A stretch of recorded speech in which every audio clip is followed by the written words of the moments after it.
All right, I am going to respond to a Final Fantasy comment on a thread here. I'm not going to go through the thread, but I am going to respond to a comment that he made in which he listed his axioms. What he called axioms, they're not really axioms, but they're just beliefs or claims. Axioms are things that you don't justify. You take them as starting points of reasoning. So there's no such thing as a rational or uniquely rational axiom because axioms have no rational justification. They can't. Because if they did, they wouldn't be axioms. They would be derived from something else. So axioms are things that you sort of commit to a priori of reasoning or thought, but you can consciously commit to certain axioms.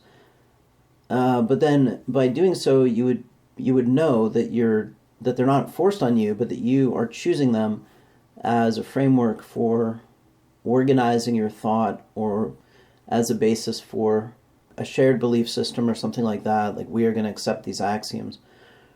Right, that's the point of we hold these truths to be self-evident or whatever it says. Is that in the Declaration of Independence? I don't know. Anyway, they're, things that you take either to be self-evident, or if you're going to be rational about them, then you would admit that they are choices. You're not compelled to accept them, and nobody else is compelled to accept them. They're just your starting points or your highest framing assumptions or your foundational assumptions. That's what axioms are. Anyway, all right, so this guy said, I'll just read what he said. He said, every respectable Efilist identifies with the following axioms. Now, I'm not even sure Mendham would agree with these axioms. I suspect he might not agree with all of them, partly because Mendham is just very disagreeable and tends to disagree with everything.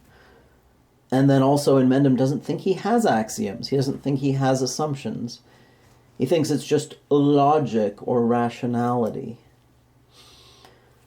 But anyway, here are Final Fantasy's so-called axioms. I will go through them one by one and say whether I agree or disagree with them.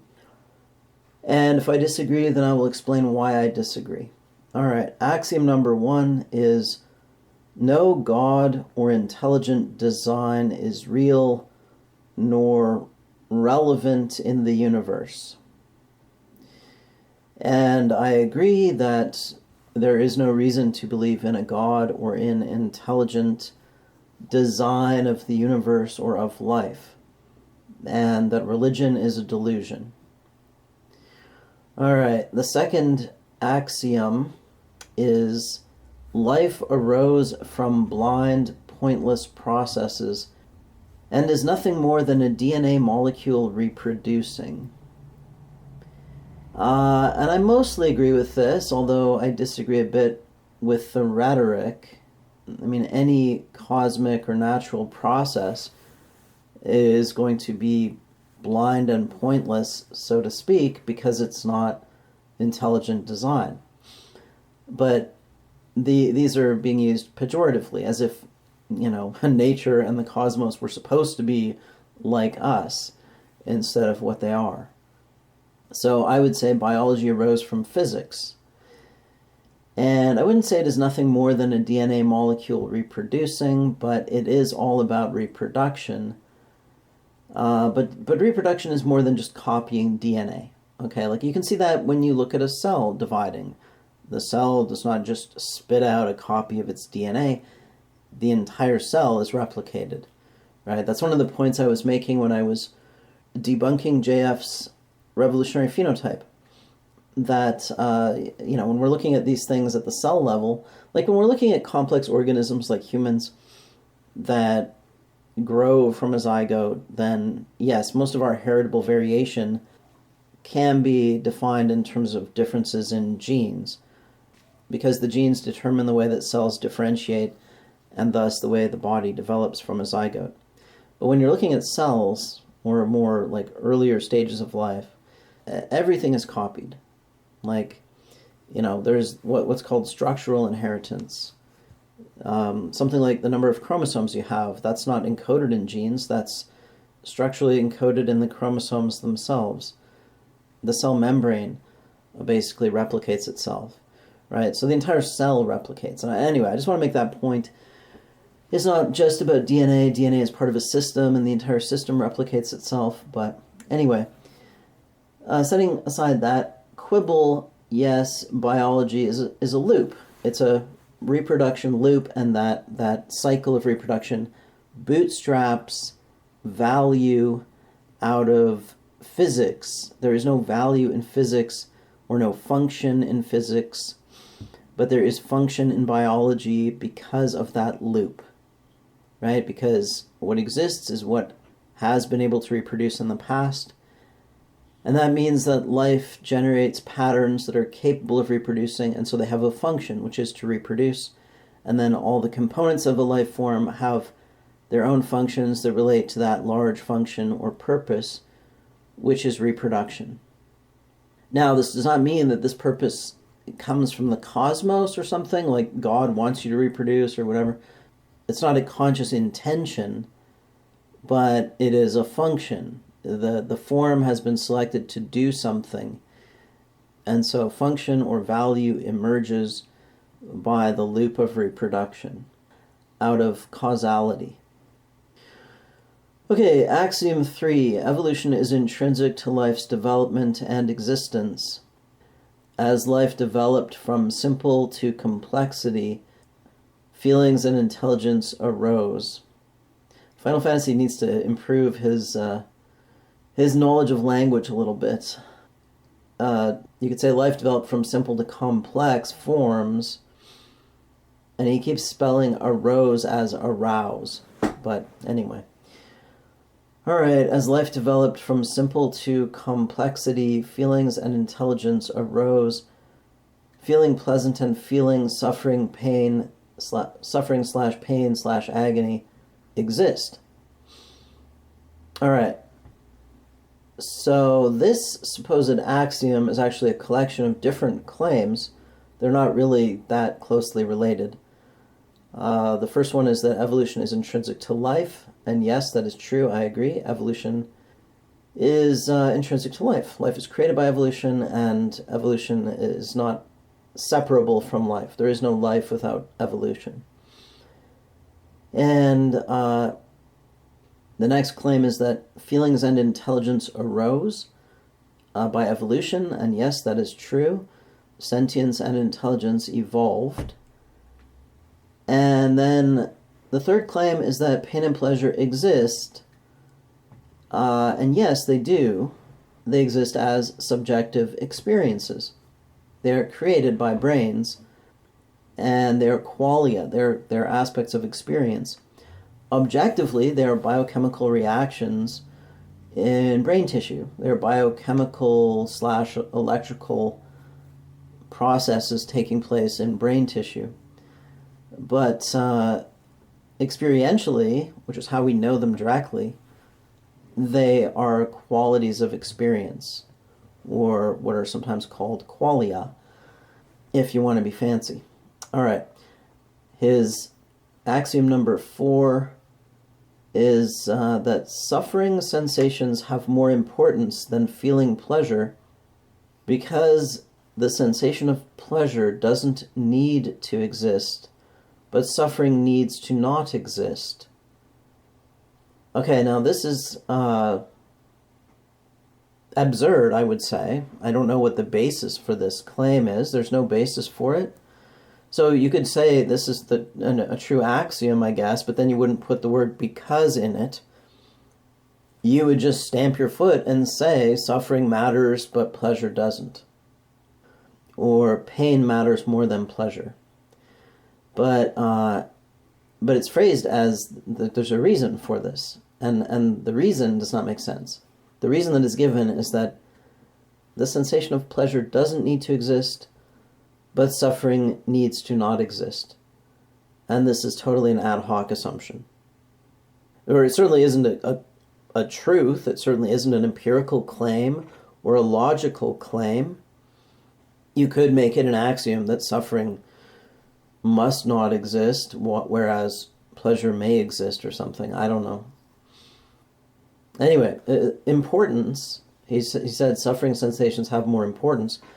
Well, importance is just a value judgment generated by a brain, right? So if you judge one thing to be important and another thing to be unimportant, that's a value judgment made by a brain. It's not something that can be said to be true objectively or independent of a subject that makes the judgment.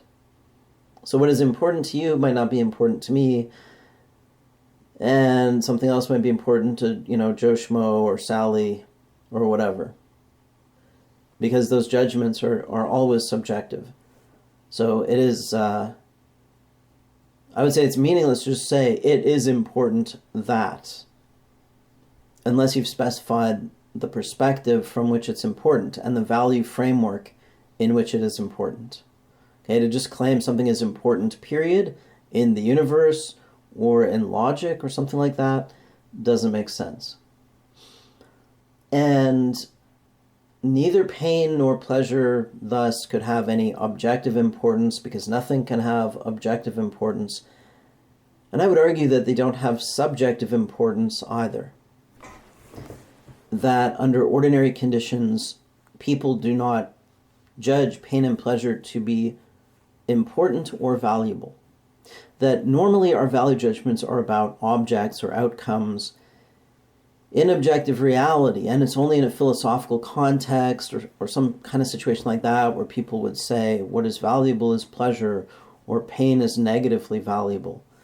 In ordinary life, you're making judgments about things or outcomes in reality because you're acting to attain those things or avoid some other thing or whatever. You're doing things to have an effect on the real world, and your judgments of value and importance are about the real world.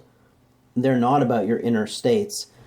And this belief that it's all about your inner states is something that comes later when people are thinking philosophically or maybe psychologically about this. There's a tendency to make that kind of error of understanding, to think that what we're doing is pursuing pleasure and avoiding pain, right? If you're trying to condense down our value judgments to some simple principle, you might arrive at that view, even though that view is actually fallacious. It's based on a homunculus fallacy. But anyway, in ordinary life, our judgments of importance and value are about objective reality. They are subject-object relations. And of course, the claim that suffering does not need to exist, well, that's just your claim, right? Nothing needs or doesn't need to exist, in logic or in physics or in objective reality. You can make that your value axiom, that suffering is bad or suffering should not exist. But it's not an empirical claim. It's not a claim about the world. You're not going to be able to back it up with logic or evidence. It's just something you can assert. Yes, this is what I'm going to start from. This is my starting assumption. And I'm free to say I reject your starting assumption. I'm not required to believe it. Rationality does not force me to believe it. Logic does not compel me to believe it. Inductive adequacy, evidence and trying to understand the world, that's not going to compel me to believe it. So it's just your assumption. And I don't agree with it. I have my own value axiom. As with importance and value, need is also a subjective judgment. It's a subject-object relation. A subject might judge that he needs something. Now, usually the word need is used in a conditional context. Like, if we are trying to do X, then we could say, well, to do X, we need to do Y. Okay, or maybe the conditional is assumed, like most people assume, we need to live, and so you might say, well, we need to get oxygen, or we need to get food before we starve, or we need to do this or that. But those claims are always made in the context of some value, and usually needs are usually the word need is used to talk about instrumental values, things that are instrumental to some other purpose. Like staying alive. Like, we need to do this to stay alive. We need to do that to reach the top of the mountain. And do these value judgments exist independent of a subject? Do they come out of logic? Do they come out of physics?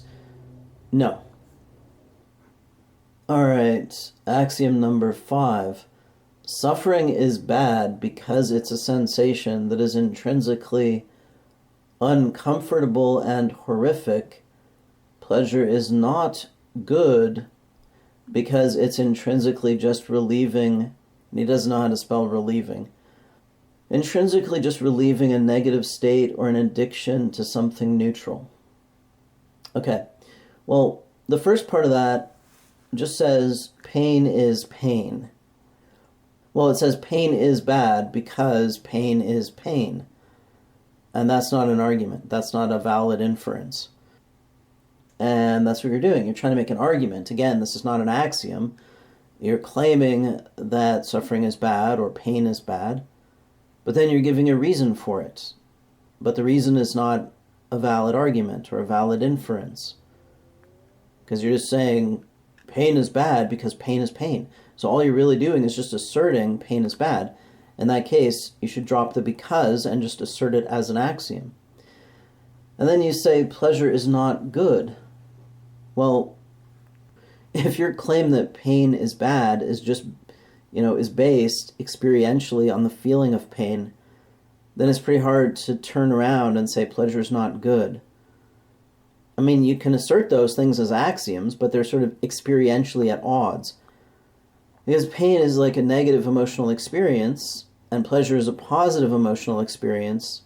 So if you're claiming one of those is bad because it's a negative emotional experience, but the other one is not good, I think most people would find that rather odd. Find that claim that there is some asymmetry there when they are in fact symmetric. They would find that to be rather strange. And just to be clear about what pain is a quality of subjective experience, as I said before. It is linked to motivation, but it does not follow from the fact that it is linked to motivation that we should value it philosophically or that it is objectively bad. Okay? And the same applies to pleasure. Yes, pleasure is linked to motivation. I would argue that pleasure is a decrease in motivation. So in that sense, we're always acting toward pleasure and away from pain because we're always motivated to do something, and if we do it, then the motivation goes away. So the creation of the motivation is pain, and then we work to try and take the motivation away by solving the problem. And if we manage to do that, then we experience pleasure.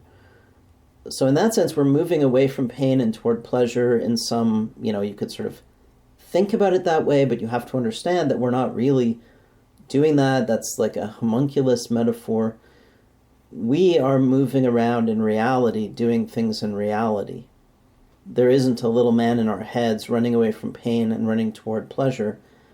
It's just that because of how motivation works, the feeling of pleasure is at the end point of action, right? Because let's say you're trying to do something, like you're motivated to eat, and then you start eating, and you feel pleasure, and then the motivation to eat goes away, and then you stop eating. So the feeling is associated with the effect of the action. So in a way we acted, toward pleasure, but what we really were doing was acting toward eating. So that was the point of the action, right? It was to get food into the body. And the fact that pleasure comes at the end of that when the motivation is satisfied, does not mean that what we are really pursuing is pleasure. Okay, I don't know if that was very clear, but it's important to understand these things and not to metaphorically think of pain and pleasure as if they were objects that we are pursuing in the real world. It's important not to confuse what we're motivated to do in the world, like the outcomes of action, with the motivational states that drive action or bring it to an end. Like eating, you stop eating when you're full. Now, does that mean you're pursuing pleasure? No, it means the motivation to eat goes away. And that's why eating would no longer give you pleasure, because you're no longer motivated to eat. So people can easily confuse this, these increasing and decreasing motivations as the objects of motivation rather than the experience of changing motivational states. All right, anyway, Axiom 6 is all life has nowhere to evolve to in the universe, nor is there anything objectively good to achieve. Now this is where Mendham would disagree with Final Fantasy, because Mendham would say, yes, there is something objectively good to achieve. You got to clean up the messes or whatever, or, blow up the earth or something. But I think what Final Fantasy means is that there's no greater purpose, no objective purpose that is served by the existence of life. All right, Axiom 6 is all life has nowhere to evolve to in the universe, nor is there anything objectively good to achieve. Life is just a blind DNA molecule reproducing for no good reason, while creating wasted suffering for no good reason. Therefore, it's rational to end life as soon and graceful as possible. All right, again, this is not an axiom. This is a sort of argument. Final Fantasy doesn't know what an axiom is. He doesn't understand the difference between an axiom and an argument or a claim. And this is, again, a sort of collection of it involves some assertions and some argumentation from those assertions. But anyway, yes, evolution has no telos. Life has no purpose to the cosmos, because nothing has a purpose to the cosmos. And yes, there's nothing objectively good to achieve, because nothing is objectively good or bad. But that means there's nothing, there's no harm, there's no objective harm done by the existence of life. Again, only a subject can value something, and it values that thing from its own perspective. Value is a subject-object relation. It is not rational to end life. You can't get that out of pure rationality. You might get it out of the right axioms. If you have the right assumptions, you might end up with that conclusion, but it doesn't pop out of rationality. Nothing is rational. There are no a priori rational choices or values. Okay, you have to have value assumptions before you can make value judgments. You need a value standard before you can make a value judgment. And there is no value standard in logic. And there's not one that you can just empirically discover that is objectively true. The only value standards you can discover are inside yourself. Yeah, so there you go. That's my response to Final Fantasy's Axioms. And although I criticized him for not knowing what an axiom is or not really knowing what he's doing, he laid this out more clearly than Mendham has ever done, as far as I know. So I'll give him credit for that.